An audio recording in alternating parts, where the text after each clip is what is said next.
আসসালামু আলাইকুম প্রিয় বন্ধুরা, আপনারা কেমন আছেন? আশা করি সবাই ভালো আছেন। আজকে একটা নতুন ভিডিও নিয়ে আসলাম।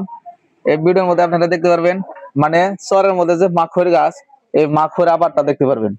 আমি আমি আইছিলাম চরে। এই চরে মানে আমি একটা মোষ বেজি মরণ আইছিলাম, কিন্তু এই রাস্তার সাইড দিয়া যে মাখর গুনা আবাদ গুনা যে করছে এত সুন্দর হয়েছে।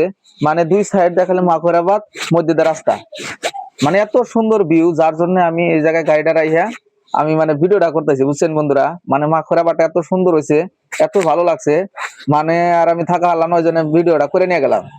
এই যে আমার গাড়ি, বাইকের মধ্যে আমি বসতে পারি আছি। আমি অলরেডি বেজিমরা হয়েছিলাম, মানে আমি একটা মশক বেজিমরা নিয়ে গেছিলাম এই চরে, কেন্দাবাড়ি চরে। কিন্তু চারো সাইডে খালি মাখরাবাদ, মানে বেশিরভাগই মাখরাবাদ। আর একটা আছে মরিস্টাল। মরিস্টাল একদম কম এই অঞ্চলে, বেশিরভাগই মাখরাবাদ। এই দেখেন মরিস্টাল, একটাই খালি মরিস্টাল। আর সত্যির মধ্যে এই অঞ্চলে খালি মাখই, খালি মাখই, এত সুন্দর, এত মাখই হয়েছে, মানে দেখলে গেলে আপনারা বুঝবেন।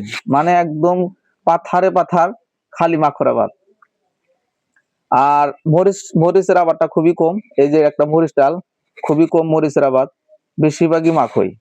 আজকে এই পর্যন্ত বন্ধুরা, ভিডিওটা কেমন লাগলো আপনারা অল্প জানাবেন।